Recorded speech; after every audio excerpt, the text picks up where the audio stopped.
we are etching, first of all, but etching should exceed the beveling border. This is very important because you can never guess by using the additive surface finishing technique, by composite brush especially, you can never guess where the composite will finish. So please always etch more than you need. Always etch exceeding the beveling border. This is really important to avoid the very fast chippings from the surface. And then I'm applying the bonding agent. Universal bonding agent. Again, whatever brand you use, please use it according to the manufacturer's instructions.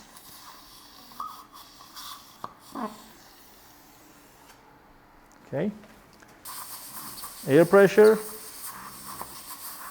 And then cure it. This is the finger pressure that I will apply to create the palatal wall. So in this way, we will try to create a very thin enamel wall. In this situation, you have to select a very translucent, highly translucent, and also highly flowable, if possible, an enamel shade. And if the translucency is higher and if the flowability is higher, this is an advantage here because I want a very thin palatal wall which should be very translucent. The light should pass through so that the mammalian effect will be better. I'm applying the very translucent, highly flowable enamel shade palatally. There will be some excessive material from the palatal side, I know, but it's not a big risk because I can remove it easily in the end of the restoration by using a carbide burr.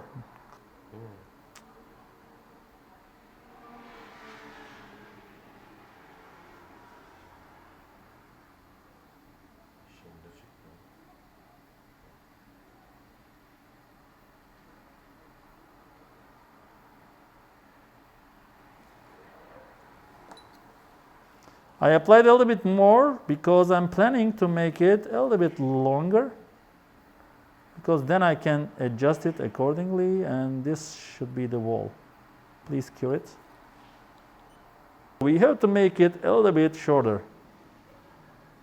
So you can easily do it with this blade as you see, and also you can shape it. And try to create a palatal wall as thin as possible.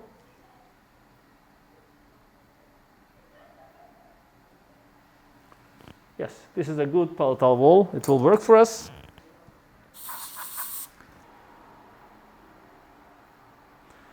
One more thing that you should consider is I will also do a halo effect here by inclining the incisal edge so that you have to leave some space at the incisal edge to create it. This is also very, very important.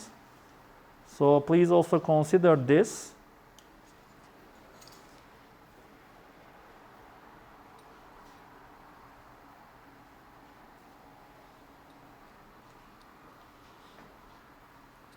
So I'm not using the wetting agent here, I am just using the brush at the fracture area, at the beveling area, just to make this surface smooth.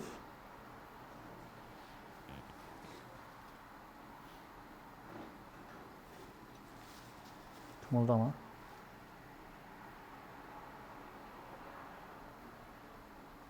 I recommend you to put some flowable in between the mamelons you shaped, like this.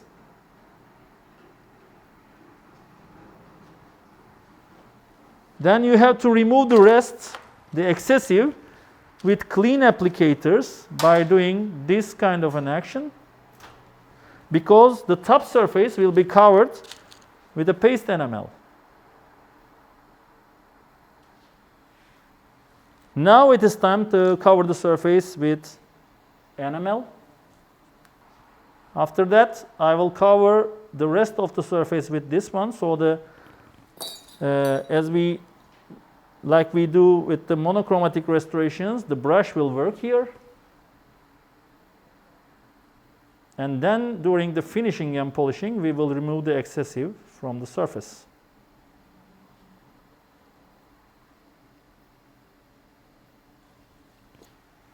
Okay, here we go. So this is natural enamel from Asteria. just to calibrate the translucency level. Again, we will do it with brush.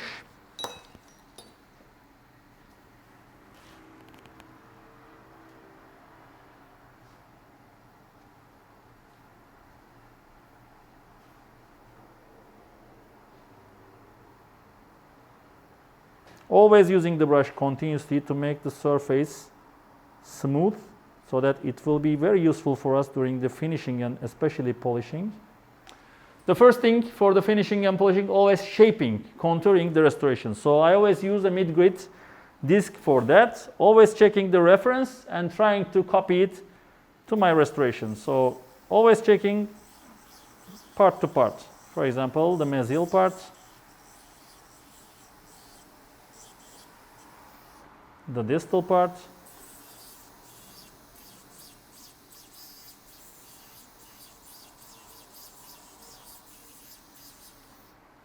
and in the end I will incline this part. So when you think that you shaped it correctly, then it is time to move on for the surface actually. Here we go with diamond right now. So it's inclining towards lingually. So I will do the same to this one. Aşağı doğru lütfen. Başını aşağıya. Can you adjust accordingly? So I'm sitting at the 12 o'clock position behind the patient. The patient head is going down and I'm seeing it from the top. And always comparing the reference and copying it to my restoration.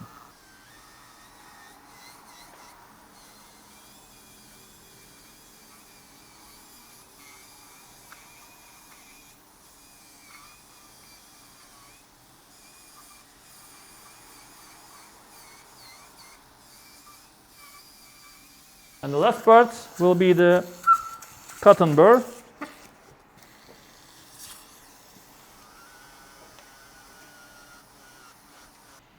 And in the end, you can create some incisal notches. For incisal notches, we have some options. You can just create some cracks at the incisal part, really with the burr blade, or you can create some kind of burr effects there. But this is a very natural-like option that you can move on. For example, here I am making a V-shape cut just to create it. Another V. Going deep down from a closed area, another V. Going there. It will be visible soon. Like this, for example, okay? You can make it deeper when you make more V's exactly in the same correct place. So sometimes in this kind of a single tooth restorations with the mammalian effect, you have to always think that, you have to consider that maybe you will need to replace the restoration and do the mammalian effect again, because not only the shade matching but also the shape matching of the mamelons is a very difficult issue in these kind of cases.